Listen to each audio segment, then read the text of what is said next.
Hello everybody in YouTube land. This is my regular Thursday blog. And today I want to talk to you about something very serious. This whole situation with Iran and capturing the English sailors on the seas and all of a sudden claiming that it's some kind of an excuse to rob these people, to capture them and to imprison them and to humiliate them. And as you saw with this woman, that they forced her to write some kind of a phony letter about what a wonderful time she's having, that she's on some kind of a vacation and she never saw so much pleasure in her life, like somebody would think they took her to a resort for an hour. This is such a phony, undescribably sickening experience that the world is tolerating as though they did nothing wrong. Why is the world so helpless? We formed the United Nations. For what purpose? The United Nations should go out of business if they can't even do anything about a situation like this. Iran is a third-rate power. They don't have any major power yet. Thank God they were 2 years, 10 years, or 20 years from having a hydrogen bomb. And everybody knows there's nothing they could do militarily if the world got together and threatened them. What would they do if the whole world got together, all the free countries, and they decided through the UN to immediately bomb their whole country or any part of the country? If it's too sickening to kill people, you don't even have to kill anybody. Why don't we bomb their infrastructure? Why don't we threaten them to bomb all their factories, all their production companies? Why can't we destroy every attempt they're making of creating a new bomb and start bombing that whole area? If they knew this was about to happen, they would release them in a second. Instead, we talk about what kind of sanctions we could create. Could create a sanction that will stop them from getting hot chocolate for an hour?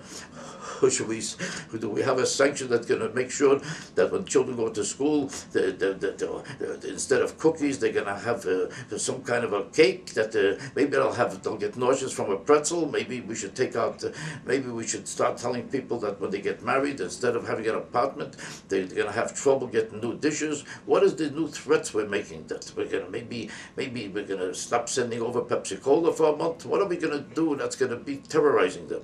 What are these sickening, stupid idea of sanctions that are so weightless and helpless and only reflect the fact that the world was paralyzed with fear and panic? What they did is a simple act of war.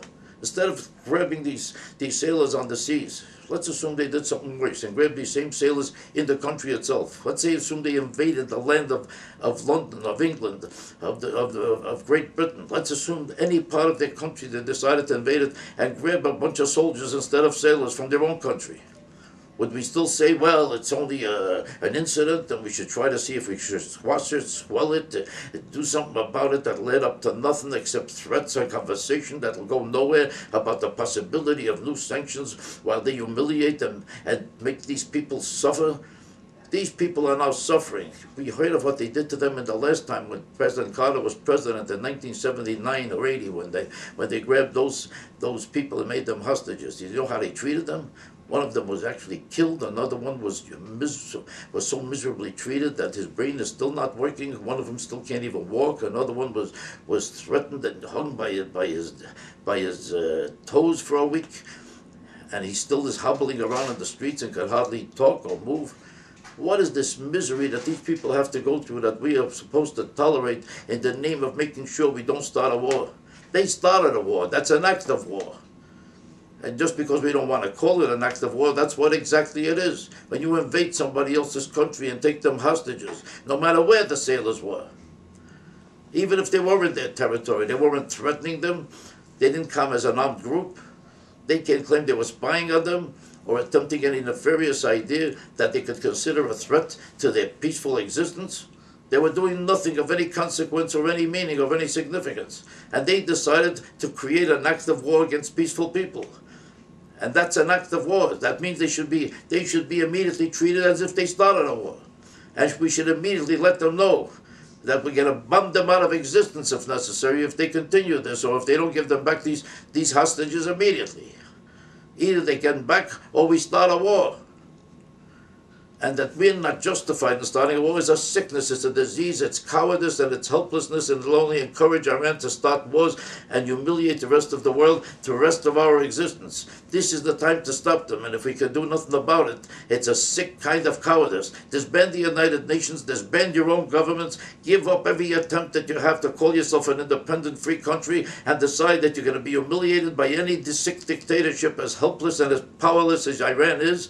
And they're going to determine your fate and your future. Is that what you want to accept? If you do, you're insane, and that's exactly how they're behaving right now. By the way, I want to tell you about my new book called Scmucks. This is a whole change of pace. This is a whole different type of character. This is a lot of comedy and laughs about the people that are morons and idiots and obnoxious characters who are doing sick, low-life things all over the world. Some of it is about actors, it's about politicians, it's about people of no consequence, some of them are of great consequence. We catch them for what they are. If they're low or crooked or disgusting, this is what they are, schmucks. And we identify each one of them. You'll have a lot of fun with this book and you'll learn a lot about some of the most important people in America today. Thank you.